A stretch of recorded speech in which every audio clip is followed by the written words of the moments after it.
At 48, Mark stood in the center of his studio apartment and listened to the hum of the refrigerator. It was the only thing moving in the room. He walked to the kitchen counter and looked down at the divorce decree. The paper was crisp, white, and final. 20 years of shared history had condensed into these few pages. He reached out, his fingertips tracing the edge of the document, then pulled his hand back as if burned. He turned away and paced the length of the room. The floorboards creaked under his weight, a sharp sound that died instantly in the stagnant air. He stopped at the window and stared at the blank walls. There were no pictures, no remnants of a life that had spanned 2 decades. Everything he had built, the home, the savings, the routine had evaporated over the last 6 months. The silence was not just an absence of noise.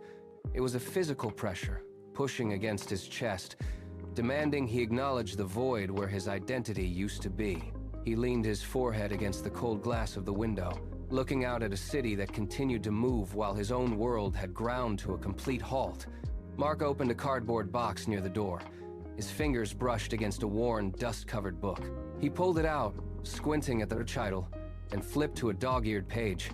The sentence stared back at him. Every adversity carries with it the seed of an equal or greater benefit. Mark crumpled the page in his grip and hurled the book into the trash. It hit the metal bin with a hollow thud. He paced the small room for hours, his footsteps echoing in the silence, his pulse thrumming in his temples. How could this void be a benefit? He spent the next 3 nights awake, staring at the ceiling, his mind refusing to quiet. The silence in the apartment became a physical weight, suffocating and sharp. By the 3rd dawn, the exhaustion was absolute. He walked to the kitchen, reached into the bin, and pulled the book back out. He wiped the dust from the cover, grabbed a notepad and a pen from the counter, and sat down. He pressed the pen tip into the paper. He wrote at the top of the first page, "I will rebuild." The words were jagged, heavy with intent. The next morning, the television stayed off. Mark sat before his laptop, his eyes tracking the flickering green and red numbers until they blurred. He researched investment basics, his movements stiff and deliberate. He opened a brokerage account and deposited a fraction of his paycheck, feeling the weight of every dollar. A week later, he executed his first trade. He watched the graph slide downward. He refreshed the page, hoping for a correction, but the numbers held firm. He had lost $500 in 4 days. The screen mocked him with a persistent red glow. He stood up, pushed his chair back, and walked to the kitchen to splash cold water on his face. The temptation to close the browser was a physical itch. He stared into the sink, took a deep breath, and walked back to the desk. He did not quit. He cleared his browser tabs, opened a fresh document, and began to map market trends. Hour after hour, he traced patterns in the data until his eyes burned and his head throbbed. He ignored the fatigue. He treated the loss not as a defeat, but as a lesson in the cost of ignorance. He was building a new foundation, one data point at a time. The discipline he forged at the desk migrated to his office. Mark looked at the new software manual, a 300-page beast of technical jargon, and did not blink. He stayed after the lights flickered out, the only person left in the building. He tapped keys until the skin on his fingertips felt raw. Every night, he mapped the logic of the system, breaking down complex processes into simple, repeatable steps. When the project deadline arrived, he presented the final report with precision. The promotion followed, along with a salary increase that felt like a validation of his sleepless nights. He did not celebrate with a night out. He did not upgrade his living space. He opened his banking app, calculated the surplus, and transferred the entirety of the raise into his investment portfolio. The numbers on the screen began to climb, no longer a source of anxiety, but a tangible output of his labor. He felt the shift in his own rhythm. He was no longer reacting to the world. He was directing his own trajectory. Each deposit was a brick in a wall he was building against the void. His life was gaining velocity.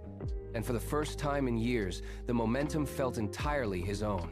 The bank balance grew, but the real change took place in his daily rhythm. Mark walked past high-end retailers without a glance. He stopped chasing the thrill of quick wins or the status of new acquisitions. His apartment became a space of quiet utility rather than a collection of items. Every month, he committed to reading 3 books, absorbing concepts that reached far beyond the stock market. He traded the pursuit of comfort for the rigor of constant learning. When he returned to the office, his presence shifted. He stopped working in isolation and began to seek out younger staff members, pulling up a chair beside their desks to explain the logic behind complex tasks. He watched them struggle with the same impatience he once felt, and he offered them the same patience he had learned to grant himself. He measured his value not by the cash in his account, but by the depth of his focus and the clarity of his decision-making. The numbers on his screen remained just numbers. The true asset was the discipline he had carved out of the wreckage of his former life. He was no longer trying to fill a void. He was constructing something that did not require outside validation. The market began to stutter. It started with a subtle dip, then a sharp correction that wiped out a week of gains in a single afternoon. Mark sat before his screen, watching the numbers bleed from black to red. The chart lines jagged downward, losing their smooth, upward trajectory. He felt the familiar tightening in his chest, a sharp, cold prickle of memory from the day his savings first evaporated. He looked around his apartment. The walls seemed to shrink, the silence pressing against his ears with a weight he had not felt in years. His fingers hovered over the mouse, frozen. Every flickering digit on the display was a reminder of the volatility he had once feared. He took a breath, trying to steady the rhythm of his own pulse. The room temperature seemed to drop. The shadows in the corner of the apartment stretched long across the floor, mimicking the downward slope of the charts. He stood up, paced the small length of the kitchen, and stopped. The urge to sell, to hide, to retreat into the safety of absolute zero, pulled at him. He stared at the monitor, his knuckles white against the desk edge, waiting for the next update to break the tension. The market did not just stutter, it collapsed. The screen flashed a rapid series of red alerts, each one signaling a deeper slide. Indices plunged, and the global news feeds erupted into a synchronized scream of panic. Mark sat perfectly still. He watched the numbers plummet, seeing his own net worth vanish in real time. The old reflex surged the desperate primal need to hit the sell button, to liquidate, to stop the bleeding. His heart hammered against his ribs. He looked at the flashing red, then looked at the wall where he once kept his original notes. He did not sell. He did not retreat. He leaned into the glow of the monitor, his movements deliberate and slow. While the world panicked, he clicked. He opened his portfolio and funneled the remainder of his liquid assets into the plummeting shares. He bought into the fear. He bought into the void. Each click was a strike against the ghost of his past failures. He sat back as the screen continued to bleed, but his pulse remained steady. He had transformed the terror of loss into the fuel for his future. The crash was not an end. It was the final test of his resolve. The recovery was not a sprint, but a steady, relentless climb. Months bled into years, marked by the rhythmic glow of monitors and the quiet hum of the office late at night. Mark mastered new software, took on the most demanding projects, and funneled every surplus dollar back into his holdings. He stopped seeking quick wins and started building a foundation that could withstand any tremor. The city outside his window changed with the seasons, but his routine remained fixed. He read, he mentored, and he watched his balance sheet grow with the patience of a stonecutter. One afternoon, the final digit clicked into place. The account balance hit 1 million. He stood up, pushing his chair back against the floorboards. The silence in the office was no longer heavy or suffocating. It was the silence of a completed structure. He walked to the glass, looking out at the skyline he had spent years observing from behind a desk. The tension that had lived in his shoulders since the day his marriage ended finally began to soften. He breathed in, the air feeling clear and steady. The long, grueling climb had reached its summit. He was no longer the man who feared the void. He was the man who had filled it. The office door clicked open. A young staff member stepped inside, clutching a thick stack of reports. He stopped, looking at the screen displaying the 7-figure sum.